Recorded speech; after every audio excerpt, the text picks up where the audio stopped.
ማለት ሎሚ ኣብ ገሊኡ ግዜ ኣሎ ክሬዲት ካርድ ክትጥቀመሉ ትኽእል ኣብ መገሻ ድዩ ወይ ማኪና ክትካረ ከለኻ ክሬዲት ካርድ የድልየና ይብሉኻ ውሕስና ስለ ዘለዎም በቲ ክሬዲት ካርድ ወይ ድማ መገሻ ንኣብነት ክትገይሽ ከለኻ ብክሬዲት ካርድ እንድሕር ጠሊብካዮ ይሓይሽ ስለምንታይ ኢንሹራንስ ኣሎ እቲኦም ካብቲኦም ዝጠለብካዮ እቲ እንታይ ዝበሃል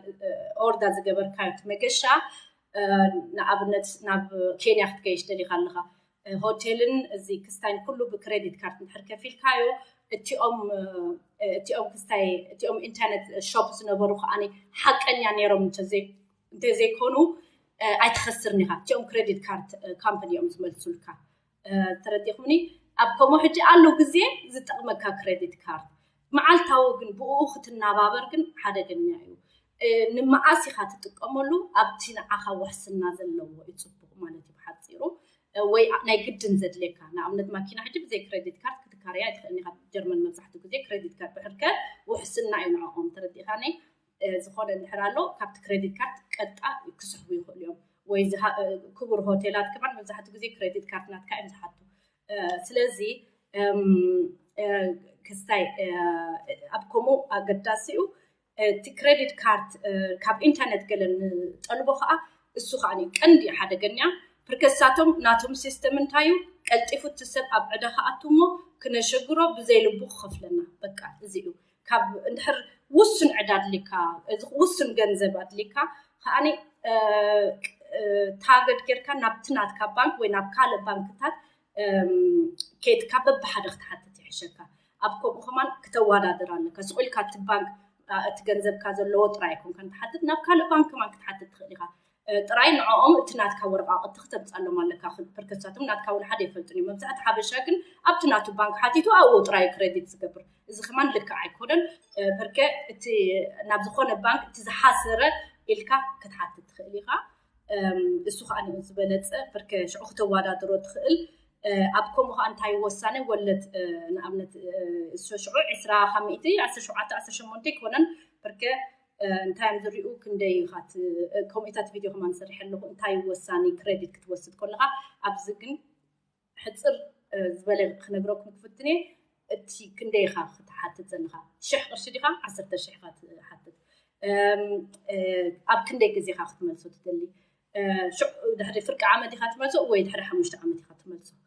ኣብ ክንደይ ወርሒ ኸኒ ክንደይ ኢኻ ትኸፍለሎም እዚ ሕጂ ኩሉ ወሳኒ እዩ እቲ ናትካ እቶትከ ክንደይ እዩ እሙን ሰብቲ ኢኻ ናትካ ሹፋ እንታይ እዩ ክሬዲት ወርስነስ ይበሃል እዚ እሱ ኢኻ ወሳኒ ክንደይ ክሬዲት ይግብኣካ ኣይግብኣካን ድዩ ወይ ብቐሊሉ ይህቡኻ ድዩ እንድሕር ዘይኣመኑኻ ግን ክህቡኻ ደልዮም ቢዝነስ ክገብሩ ደልዮም ምሳኻ ክህቡኻ እዮም እትወለድ ግን ዝያዳ እዩ ዝኸውን ማለት እዩ እንድሕር እሙን ሰብ ኮይንካ ከኣነ ይፈልጥዮም ካልእ ባንክ ከማን ብሕሱር ስለ ዝህቡኻ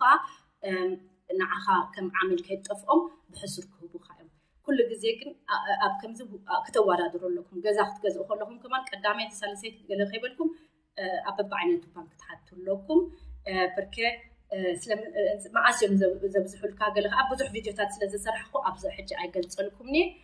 እቲኦም ባንክ ንባዕሎም ኩሉ ግዜ ኢንሹራንስ ኣለዎም ስቑኢሎም ኣይኮኑ ዝህቡኻ ኣሚኖም ኸ 10 ግዜ ይእመኑኻ ኩሉ ግዜ ናቶም ኢንሹራንስ ኣለዎ እስኻ እንድሕር ዘይከፈልካዮም ዝኸፍሎም ኣሎ ግን እቲ ኢንሹራንስ ከማን ይኸፍልዎ እዮም እንድሕር ብዙሕ ክሳራ ገይሮም ከዓ ናቶም ኢንሹራንስ ከምዚ ናይ ማኪና እንድሕር ብዙሕ ሓደጋ ትገብር ኮይንካ ላዕሊ ዝኸይድ ናቶም ከዓ እቲ ፕሪምየም ይበሃል ላዕሊ እዩ ዝኸይድ ስለዚ ናቶም ክስታይ እንታይ ዝበሃል ሲል እዚ ዕላማ ክስታይ ክገብሩ እዩ ቀልጢፎም ክስታይ እቲ ክሳራ ዘለዎም ስኒ ናብ ታሕቲ ክሓድግዎ ማለት ውሑድ ክሳራ ከለዎም ስለዚ ፅቡቅ ገይሮም እዮም ዝፍትሹኻ ስቑኢሎም ክሬዲት ኣይህቡኻን እዮም እዚኦም ስቑኢሎም ዝህቡኻ ግን ኮነ ኢሎም መታን ክስታይ ክገብሩ መታን ኣብ ዕዳ ክትኣትው ቀንዲ ዕላማ ከም ዝሽዑ ተሸጊርካ ወይ ብዘይ ልብኻ ክትከፍል ወይ ንሰብ ክትልምን ወይ ክትሓትት ማለት ክትልምን ፅቡቅ ኣይኮነ ክትብል